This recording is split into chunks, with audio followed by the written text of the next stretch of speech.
Language is a kind of a conspiracy between two people.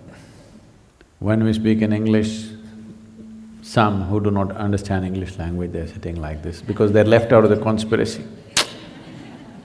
Suddenly I speak in Tamil, all the Tamil people start laughing, English people, they're left out of the conspiracy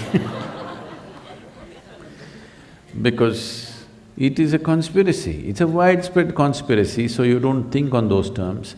Suppose all of you know one language, just me and one more person know another language, and I start speaking in that language, all of you, what's happening? Conspiracy, isn't it? Sound is the substance of creation. Meanings are made up in human minds.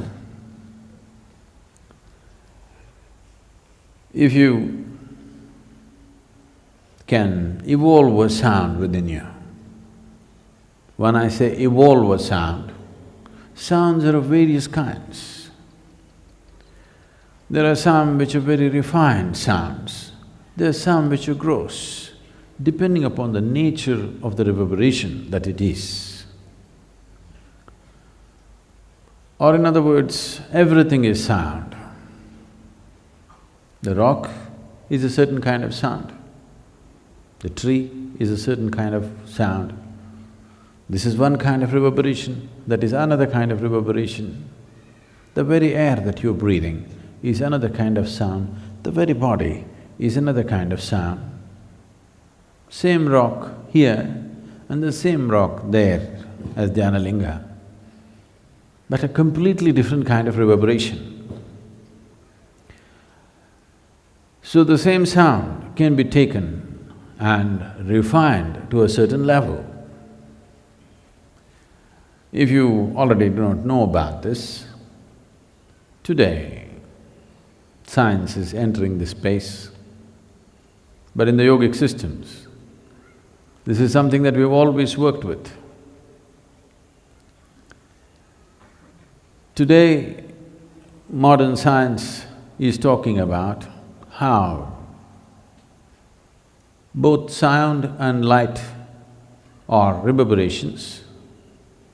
If you multiply something like 100 decibel sound, if you double it 40 times over in hertz, you would arrive at a place where mathematically it's become light. But this is something that we've always done within ourselves. If you take a sound and incubate it within you can incubate the sound with a refined reverberation of your consciousness.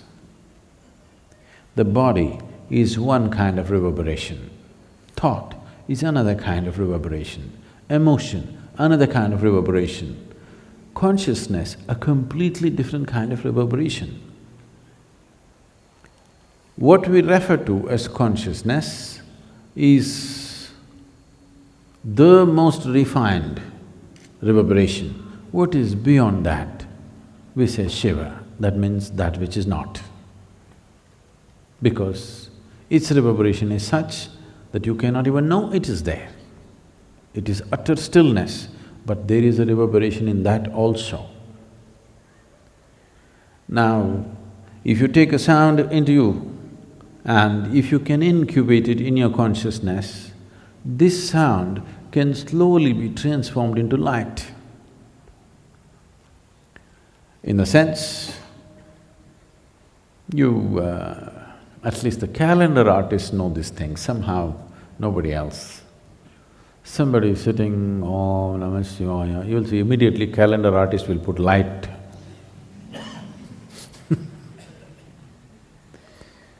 Because somewhere he knows, if he masters the sound and incubates the sound within himself in a certain way, it will transform itself into light. Different reverberations do different things to people. There's no doubt about that. With mantra, with music, people have noticed these things. Different types of reverberations do different things to different individuals. But if you transform a reverberation from one dimension to another by incubating it within yourself consciously. One can know light from within, and nobody around will miss it either.